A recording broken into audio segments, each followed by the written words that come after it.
ঐক্যের পক্ষে আমরা সবাই ঐক্যমত।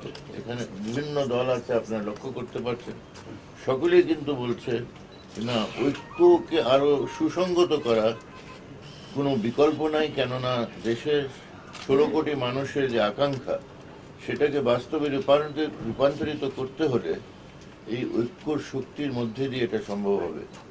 কেন যে সব অপচেষ্টা হয়েছে, আমরা দেখছি যে বিভিন্নভাবে মানুষের মধ্যে যেসব উদ্বেগ আছে, নানান রকমের ধর পাকড় এইসব যেটা হয়েছে, নানানভাবে যারা বিরোধী দলের ভূমিকা রাখছে তাদের উপরে নানান রকমের আক্রমণ এগুলো হয়েছে।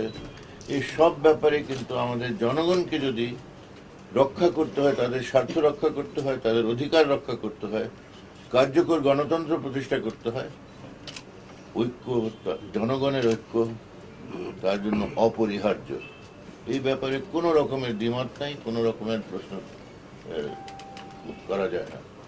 তো সেই বিষয়ে আমি বলবো যে এটাতে আমরা আপনারা সবাই একটা আশার আলো দেখতে পারেন। কেন আমি মনে করি এই কথাগুলো আপনারা সবাই চান যে দেশে একটা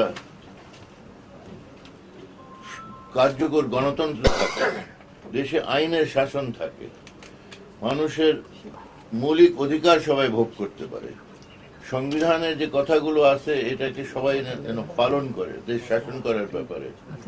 তো এই যে সৌন্দর্য বাংলাদেশের, যে এত আমরা 16 কোটি মানুষ আছি, তো আমি বিনা দ্বিধা বলতে পারি যে মুষ্টিমেয় লোক বাদ দিয়ে 16 কোটি মানুষের মধ্যে অধিকাংশ কিন্তু এইসব ব্যাপারে তারা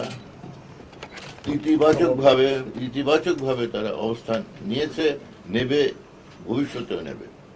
এবং এই শক্তির উপরে ভর করে আমরা যে কথাগুলো আজকে আপনারা পাবেন, আমরা যেসব ব্যাপারে আলোচনা করেছি, সিদ্ধান্ত নিয়েছি এবং সিদ্ধান্ত নিতে থাকবো, সেই সিদ্ধান্তগুলোকে কার্যকর করার জন্য আমাদের মধ্যে সে ঐক্যকে সঙ্গ থাকবে এবং আরো সুসংগত করা হবে। ধন্যবাদ।